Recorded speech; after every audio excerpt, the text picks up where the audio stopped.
So Clay, we're pretty far in the southern Badlands now. You have to really want to get to where we are right now. It's taken us a couple of hours. What does this place mean, and why is it important? Well, first, it's just spectacularly beautiful.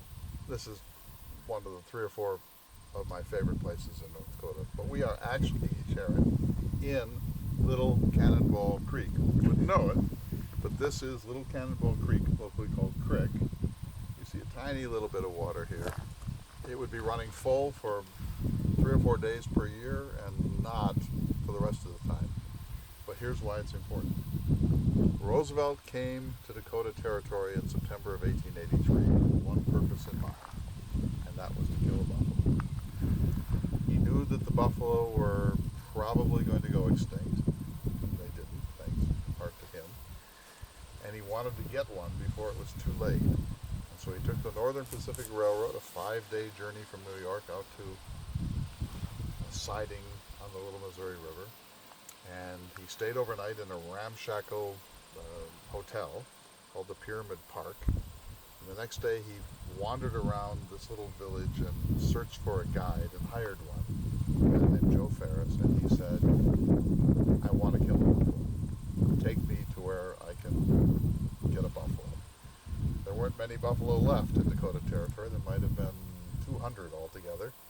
And Joe Ferris, the guide, was not at all really interested in helping this New York aristocrat on a sort of impossible mission to kill the last buffalo. But he did it, and they headquartered at a little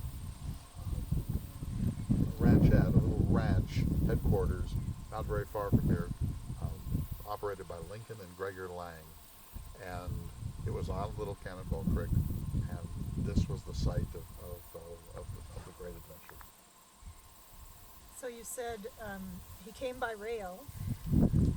Could have gone anywhere he wanted to. Why did he come here? Well, within limits. So it's a really good question. So why here and not somewhere else? He couldn't get to the Black Hills. No railroad. The transcontinentals were through Nebraska along the Platte, or through what's now North Dakota, crossing the Little Missouri River here. So he had to go to one of the two if he wanted to get somewhere where the railroad could take him. If there had been a railroad to the Black Hills or the Bighorn Mountains, he probably would have done that. But this is where the railroad could get him. And so he had a friend in New York who had a kind of investment in what might have been a dude ranch or a hunting headquarters out in the Badlands, and they were going to travel together.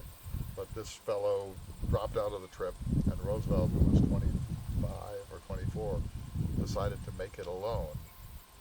And he came out and he arrived in the dark in what's now Medora, North Dakota. And he didn't know what the Badlands were. He didn't see them until the next day. And his first impressions were not that great. He wrote a really interesting letter to his wife Alice saying, it's chilly and the milk tastes like alkali. And my first impressions are not that great. But, as you know, he soon fell in love with the thing.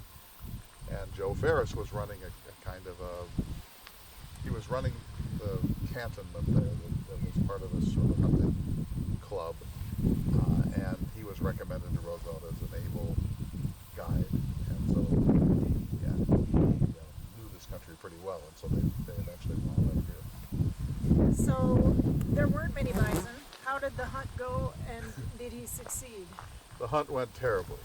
First of all, it was a wet, clammy, chilly September, and it rained, and when it rains out here, this soil that looks really strong now just turns into muck. It just sticks on everything. Your shoes or boots get stuck in it, and they had all the bad luck you could possibly have. Joe Ferris didn't want to do it in the first place, but they did it, and so it rained. And at one point, Roosevelt fell off the front of his horse into a bed of prickly pear cactus, which is a horrible thing. I've done it.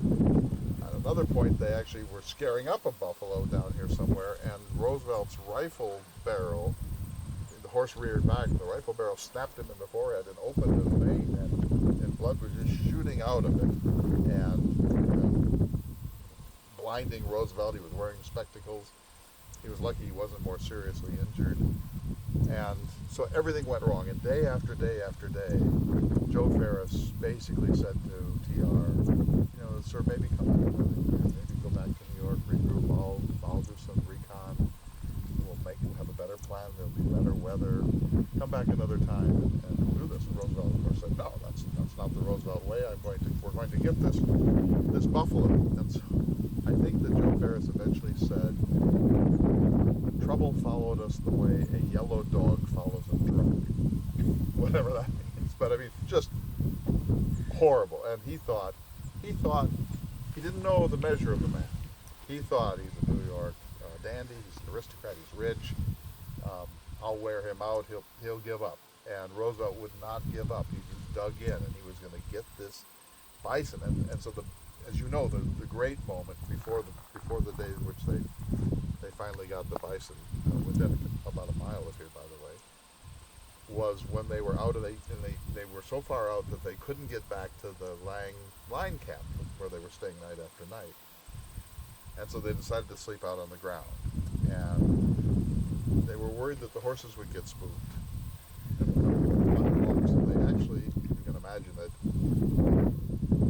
used their saddles as pillows and kept the reins tied to the horses, which just sounds insane, actually.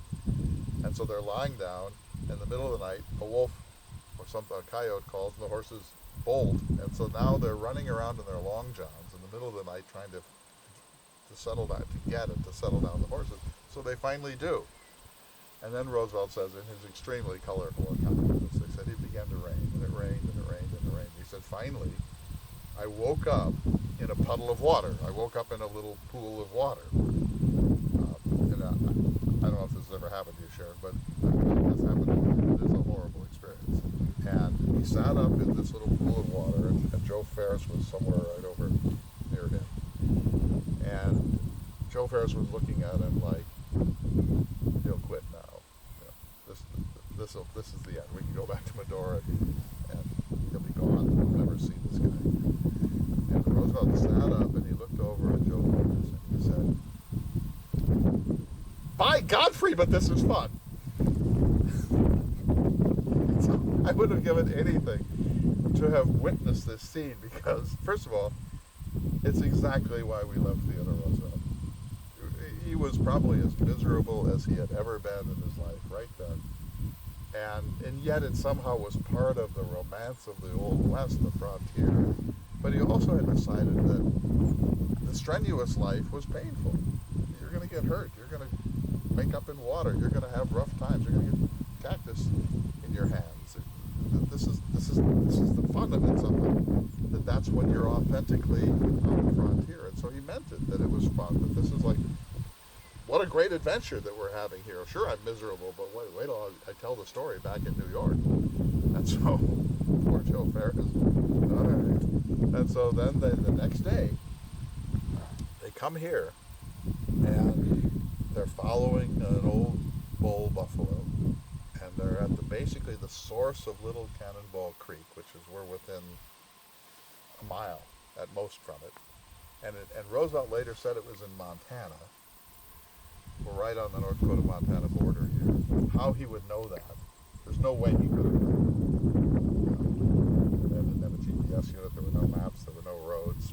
So he reckoned that they were from whatever maps there were of the watershed, that they were just over the line in Montana. So I've been with people who know this country, the ranchers on jeeps up through here. We've tried to find the exact site, but it's over a few bluffs here.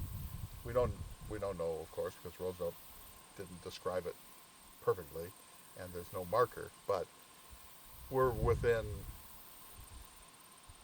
a 3-minute horse ride, certainly, from where this was, and he shot it. He was a terrible shot. He said once, I don't shoot well, but I shoot often. And so, and then they knew that they had heard it badly, and it went over one of these little bluffs, And then they came over and they found it panting to death and dying. And again, Roosevelt did his Indian war dance. I'm sure it'd be regarded as inappropriate today, with whoops and the whole thing. And then he pulled a $100 bill out of his billfold and spontaneously gave it to Joe Ferris.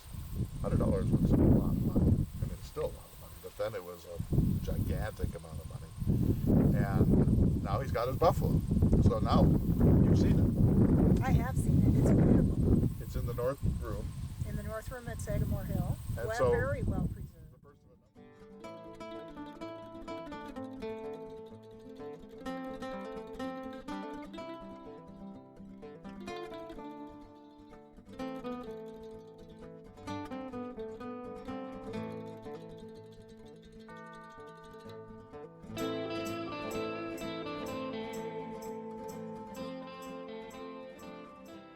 Let me just say this about this, Sharon. This is a remote place, as you said. You have to want to come here. We are half an hour from the nearest gas station, maybe. No cell service, of course. If there's a middle of nowhere in North Dakota, this is it. Almost nobody ever comes here. And for TR, this was one of the formative moments of his life. You know, that he believed that the bison, the buffalo, was the symbolic, characteristic animal of the Americas. This was it. This was the shaggy beast. This was our iconic quadruped. And he had read in his research for The Winning of the West and his other books about buffalo hunting.